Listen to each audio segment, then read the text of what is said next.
Hey guys, so I thought I will make a video how to make a vegetarian borscht, which I absolutely love, and I love it because it tastes just as good as if you make it with meat stock. So I'm making, first I cut an onion and some carrots. You can see I'm making this right now. And I'm gonna put one beet.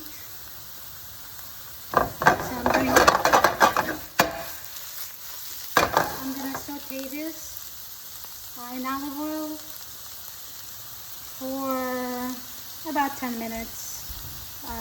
I don't want it to get very brown, but just to soften and get some color and get a little bit golden.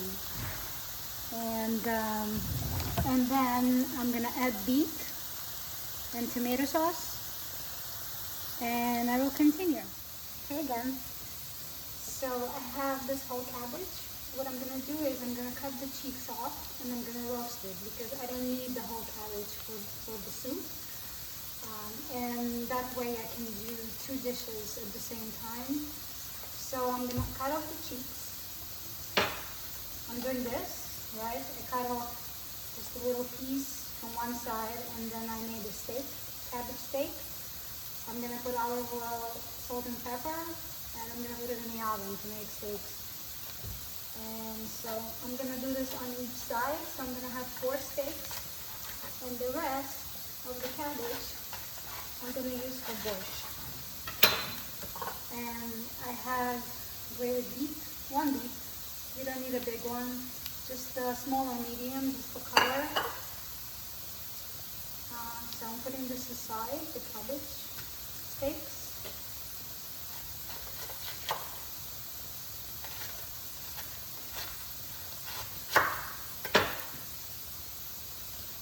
Okay. And one more. And I'm gonna roast cabbage with fennel. I have some fennel in the fridge. I had some fennel in the fridge, so I'm gonna do this like roasted vegetable thing. And I'm gonna serve it with, I'm gonna do pan-fried duck breast, but that's for next video. So I'm gonna put beets into, add beets to the onions and carrots. Alright.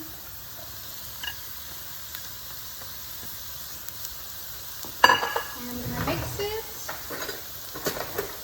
with a spatula. Don't mix it too much. You don't want like onions and carrots to be completely red.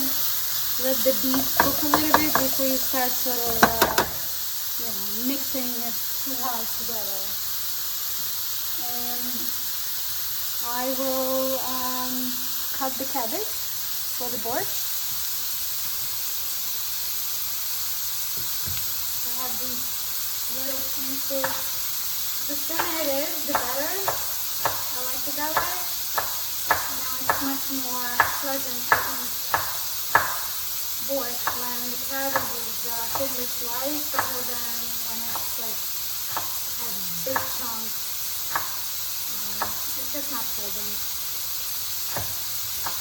It tastes the same though, but I just prefer to cut it thinly. Alright, I'm gonna put it in a bowl, and I'm gonna cut all the cabbage.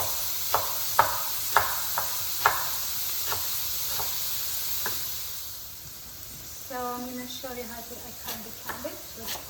In the middle of the cabbage, you just go close to the cabbage and slice thinly. So you get pieces like this, you know. I forgot to say that I have a medium to large pot on the stove. Usually I put an onion and some carrots and just add water and let it boil. Then I put the potatoes. So there, and our beets are cooking. Let me see.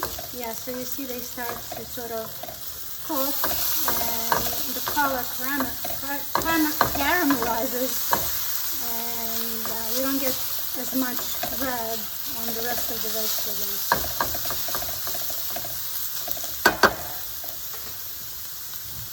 I like to salt each step a little bit. So when you do onions and carrots, salt them a little bit, then you add beets, then you salt them a little bit, and so on. So the vegetables are pretty much caramelized and they're soft. I'm gonna add this much. It's a 28-ounce can of fresh tomatoes. I mean, literally you can use anything, and you know, it's definitely adjustable. If you have less, you put less or a little bit less.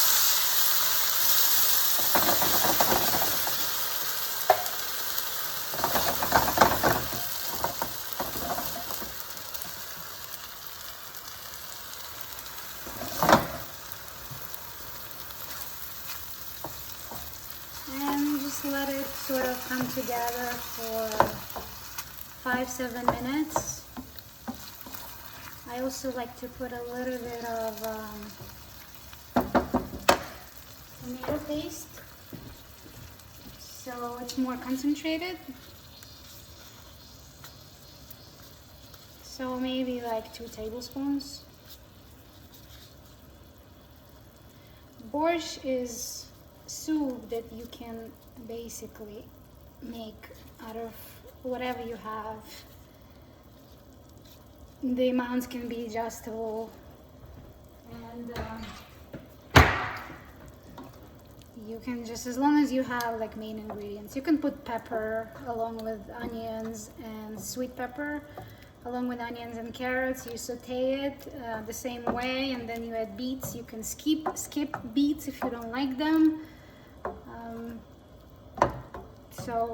And the next step, so this will cook for about 5 minutes. I'm gonna salt it again a little bit, just a pinch of salt.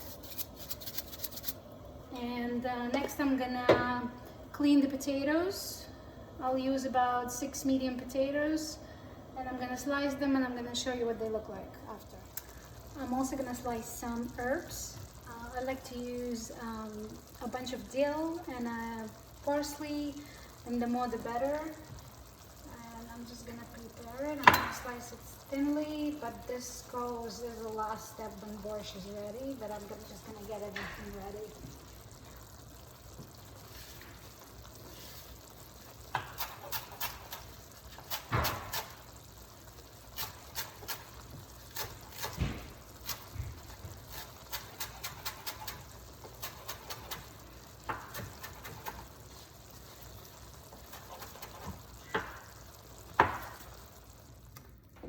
I'm also gonna add some garlic at the end with herbs, and I think that's the trick for flavorful and good tasting borscht, is lots of herbs and garlic at the end. So I'm gonna clean the garlic, I'm gonna slice it about, I don't know, depending on how much you love garlic, maybe 5 pieces of garlic or so, large. You can put less, you can put more, you can skip it, but that's what I'm doing right now. So I'm cutting potatoes. I'm gonna put it in boiling water.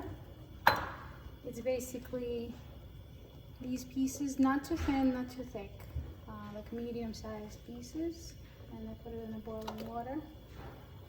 And then wait until they have cooked. And now I'm gonna put cabbage in.